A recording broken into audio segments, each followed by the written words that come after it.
A wife who cheated on me and left me when I was hospitalized after a severe accident is now asking for forgiveness. Hi, I'm Jason. I'm 47 years old, and I want to share my story and ask for advice. It all happened 12 years ago when I was married to Susan, my first wife. We had been married for 7 years and were raising 2 children, Laura and Lucas, who were 5 and 3 years old at the time. We lived a normal life until one fateful day. One morning, on my way to work, my car collided with another vehicle that had swerved into oncoming traffic at high speed. The next thing I remember was waking up in a hospital bed, covered in bandages and casts. A nurse informed me that I had come out of a coma after 2 days. I shook my doctor's hand and thanked him for saving my life. I was grateful for this second chance, but I had no idea of the catastrophe awaiting me. A week into my treatment, the doctor informed me that the lower half of my body was paralyzed, and I might never walk again. The news devastated me. My wife clearly struggled with it too, as she now had to manage the house and kids on her own. I fell into a deep depression, unable to come to terms with the fact that my life would now be confined to a wheelchair. Days went by as I stared at the empty walls of my hospital room, terrified that I'd never play football with my kids, dance with my wife, or simply enjoy the freedom I once had. To make matters worse, Susan stopped visiting me. In the early days, after my hospitalization, she brought the kids to see me 3 times a week. Those moments with my family were the only thing keeping me going. But over time, her visits became less frequent.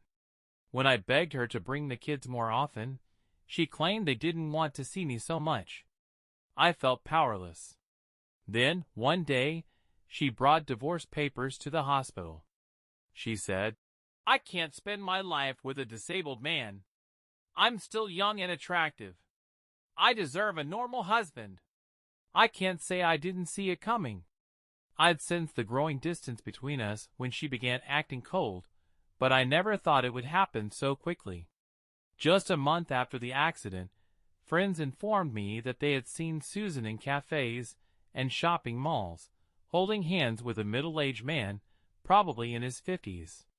Some claimed she had been having an affair even before my accident, while others believed she had turned to this relationship out of despair. Either way, less than 2 months after the accident, before I was even discharged from the hospital, she filed for divorce. At that time, I was consumed by rage and despair. I was paralyzed, penniless, divorced, and without income or savings. Whatever I had went toward family expenses and the kids' education, leaving no room for savings.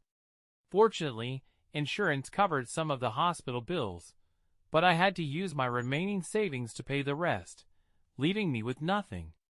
After being discharged, I moved in with my parents. At 35, I was a single, unemployed man who depended on his elderly mother for physical and financial support. My mother, a florist who ran a small suburban shop, used her modest income and pension to cover our expenses. Despite limited resources, she offered to support me. For a 35-year-old man, it was the most humiliating experience imaginable to depend on a 62-year-old mother. Once discharged, I decided to visit my children. When I arrived at my former home, the door was locked. Neighbors told me Susan had moved in with her lover, taking the kids with her. Her new partner, they said, was a wealthy, thrice-divorced older man with no children. I tracked down her new address and went to her house. When I got there, she refused to let me see my children, claiming they had grown accustomed to her lover and even called him Dad. She said my unexpected visit would only confuse them. I insisted on seeing my kids, but she threatened to get a restraining order against me. Without money for a lawyer, and barely surviving on my mother's modest income, I had no choice but to leave. Less than 6 months had passed since the accident and only a few months since our divorce, yet she was already living with another man. Disgusted, I confronted her, asking how she could abandon me so quickly and move on as if nothing had happened. Yes, it was childish of me to confront her, but as a helpless father in a wheelchair, what else could I do? I begged her to give me one chance to prove my worth. She humiliated me, calling me a burden in her life. I asked if she had cheated on me before the divorce, given how quickly she moved in with her lover. She dismissed the question, saying it wasn't my business, and ordered me never to show my face again. I stood there silently, reflecting on our 7 years of marriage. The woman who replaced me with another man within months left me standing on her doorstep in tears. I returned home feeling humiliated and defeated, crying like a 5-year-old in front of my mother, who comforted me. She encouraged me to take control of my life. At first, I was lost and didn't know where to begin. I decided to join my mother in her shop, helping her create bouquets, serve customers, and clean up. Soon, I realized the business had great potential, but my mother was too frail to manage it alone. I reconnected with old acquaintances and began securing contracts with companies and event organizers for flower supplies. Gradually, I built a team, started taking orders for venue decorations, and eventually founded my own event planning company. It took me 12 long years to rebuild my life, and throughout this time, my mother supported and inspired me to rise again. A year after the accident, I learned that Susan was planning to leave town with our kids and her lover. I rushed to her house to see my children, but by the time I arrived, they were gone. Before this, I had made numerous attempts to contact my kids, but Susan insulted and chased me away each time. She had full custody of the children and could make all decisions for them. Being physically and financially limited, I was unable to challenge her custody rights or the restraining order she threatened me with. Susan's wealthy boyfriend had the means and connections to ensure she got her way. I wasn't sure if her lover had been with her before my accident or if he had appeared in her life afterward. All I knew was that he was a wealthy man with inherited assets. Over the years, every time I got news about my children, I tried to meet them, but it was always in vain. Susan threatened me with arrest, knowing her boyfriend's resources and influence would protect her. Interestingly, despite living together for 12 years, Susan's boyfriend never married her. A year ago, I finally applied for joint custody. I waited until my event planning business stabilized, hired a good lawyer, and filed my case. Eventually, I won 15 days of custody per year. Next week, my children will fly to see me. Despite Susan's attempts to obstruct my petition, my lawyer presented my case effectively, and I secured this opportunity. Moreover, my children, now 17 and 15, were asked if they wanted to meet me, and they said yes. I know I cannot make up for the 12 lost years, but I want to spend quality time with them. As the day approaches, I feel both nervous and excited. I worry about how they will react. Teenagers can be demanding, and I hope my kids won't be too angry or resentful. I don't know what stories Susan has told them over the years, and I wonder if I should tell them the truth about their mother. Do you have any suggestions on how I should behave? I'm incredibly nervous but also overjoyed. Update. Hello, everyone. I have some important updates. I missed 2 key details in my initial post. First, about my current wife, Amy. Yes, I remarried 5 years ago to a wonderful woman named Amy, who is an interior designer. We met at an event where she was decorating a wedding venue, and I was supplying flowers. At that time, I hadn't started my own business yet. It wasn't love at first sight, but we immediately hit it off. We kept meeting at similar events over the next few months and became friends. Amy was a single mother with a 3-year-old daughter. It was she who suggested I start an event planning company, given her extensive experience in the industry and useful connections. We became business partners, dated for a year, and then got married. Now, we're a happy family of 4: Amy, her daughter Mia, my mother, and me.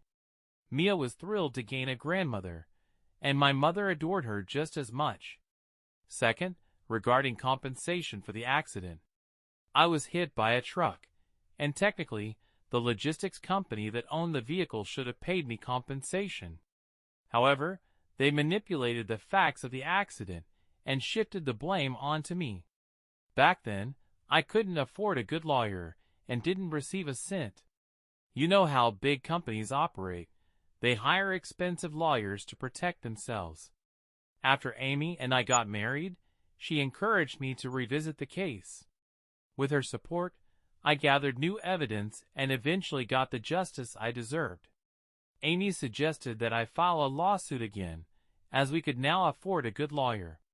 The case is still in court, but our lawyer has given us a positive prognosis for winning. Now, back to my story. As I mentioned in my initial post, 3 months ago, my children were set to stay with me for the first time in 12 years since the divorce. I was both excited and nervous, but Amy reassured and supported me throughout. I went to the airport to pick them up. My eldest, Laura, is now 17, and my youngest, Lucas, is 15. They've grown into beautiful and charming teenagers. After a warm greeting, our conversation faltered. It was awkward for all three of us. On the drive home, I tried to ease the tension by asking them about school and life in their city, deliberately avoiding any mention of their mother. They, too, didn't bring her up. The kids were unusually quiet, or maybe they were just waiting for the moment to put on headphones, as many teenagers do these days. When we arrived home, Amy greeted us. The kids seemed shocked, which I could understand.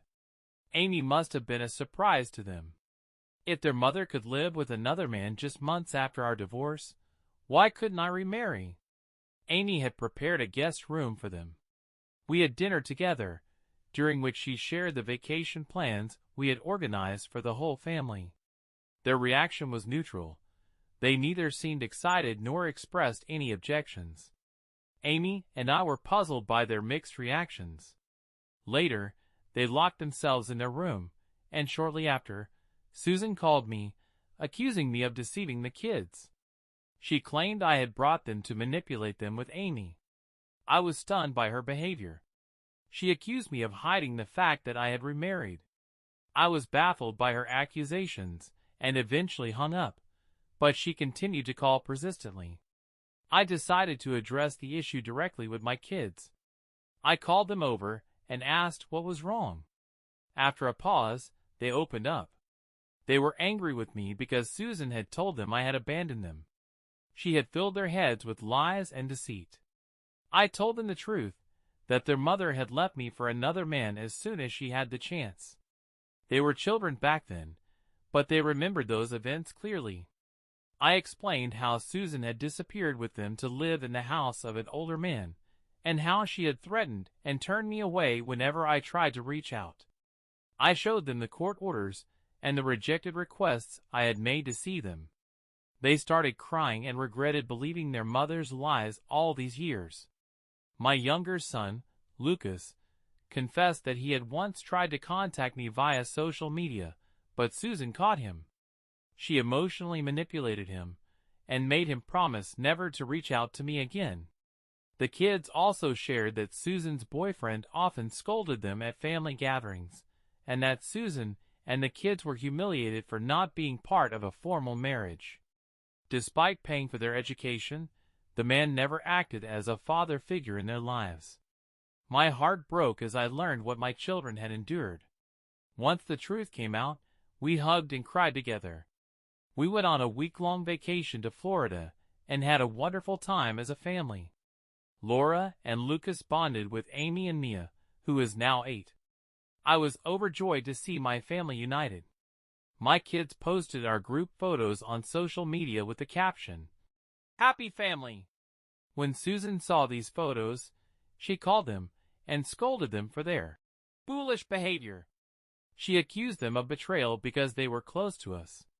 She also messaged me, threatening to never let me see the kids again if I tried to turn them against her. I laughed at her empty threats and continued enjoying our vacation.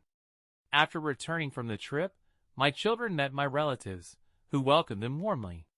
It made me so happy to see old connections being restored.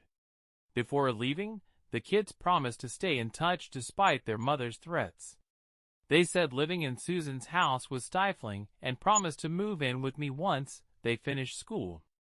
I hugged them goodbye.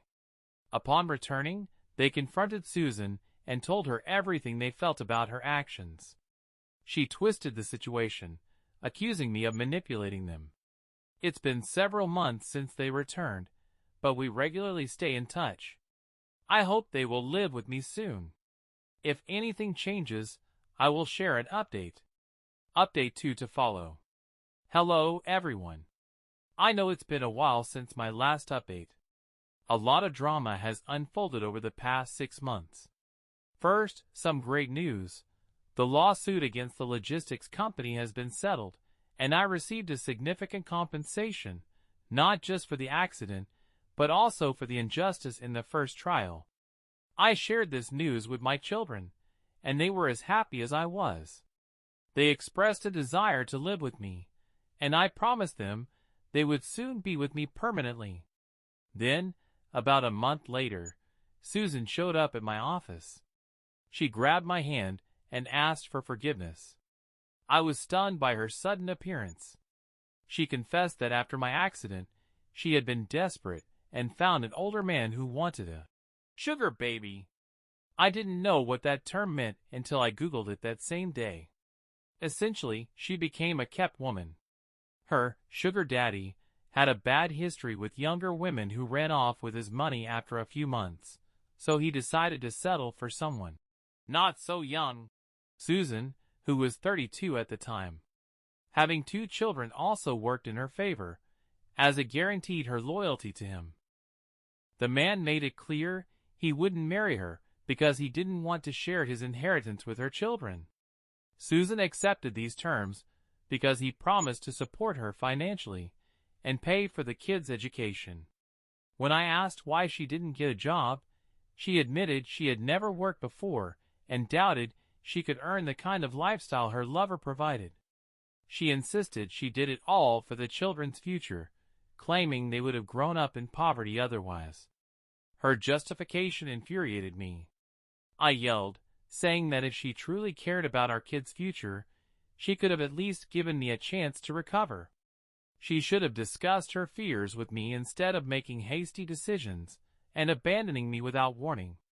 I made it clear that I now have a new life, and her pleas don't concern me.